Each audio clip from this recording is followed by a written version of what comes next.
ఇవాళ మనం హెర్నియా గురించి మాట్లాడుకుందాం. అసలు హెర్నియా అంటే ఏంటి? హెర్నియా ఎలా వస్తుంది? హెర్నియా అంటే ఒక్కొక్క భాగంలో ఒక్కొక్క పేరు అంటారు. ఇంగ్వైనల్ రీజన్ అంటే గ్రాయిన్ రీజన్ లో వచ్చే హెర్నియాని ఇంగ్వైనల్ హెర్నియా అంటాం. మన నాభి బొడ్డు దగ్గర వచ్చే హెర్నియాని అంబిలికల్ హెర్నియా అంటాం. దాని పైన మజిల్స్ వీక్ అయి వస్తే దాని epigastric hernia. So usually hernia అనేది ఎందుకు వస్తుందంటే అబ్డామినల్ మజిల్స్ వీక్ అయిపోతాయి.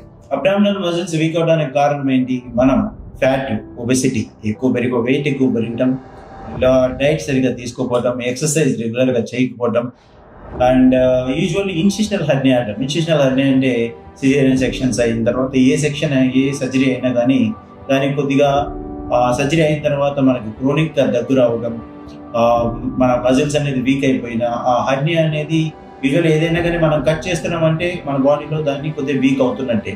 ఎంత మనం సర్జన్స్ కుట్లు వేసినా కానీ ఆ ఏరియా అనేది కొద్దిగా వీక్ గా ఉంటుంది. ఆ వీక్ అయిన వాటి నుంచి మనకు కొద్దిగా పేగుల దగ్గర పొర ఉంటుంది, ఒక ఫ్యాట్ పొర. ఆ ఫ్యాట్ పొర రావడం కానీ, ఆ పేగులు రావడం కానీ బయటికి, మళ్ళీ ఆ బయటకు వచ్చింది లోపలికి యూజువల్లీ వెళ్ళిపోతూ ఉంటాయి. మనం పడుకున్నప్పుడు లోపలికి వెళ్ళిపోతాయి. యూజువల్లీ మనం స్ట్రెయిన్ అయినా అంటే కాన్స్టిపేషన్, మోషన్ గట్టిగా ముక్కినా, మూత్రం సరిగా రాకపోయినా, మూత్రం అంటే ప్రోస్టేట్ ఉంటుంది.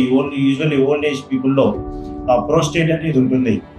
ఆ ప్రోస్టేట్ ప్రాబ్లం వల్ల యూరిన్ అనేది హెసిటెన్సీ, అంటే యూరిన్ వెళ్ళి సగం వెళ్తారు, మళ్ళీ కొద్ది ఇన్కంప్లీట్ ఎవాక్యుయేషన్ అనమాట. యూరిన్ సరిగా పోకపోవడం, ముక్కడం, దానివల్ల కూడా ఏమవుతుంది, మజిల్స్ అనేది వీక్ అయ్యి ఆ ప్రెజర్, అబ్డామినల్ ప్రెజర్ ఇంక్రీజ్ అయ్యి, ఆ ప్రెజర్ ఇంక్రీజ్ అయినప్పుడు లోపల మనకు ఆ పేగులు, ఆ మొమెంటం అంటే ఆ ఫ్యాట్ పొరనే ఆ మొమెంటం అనేది బయటికి రావడం.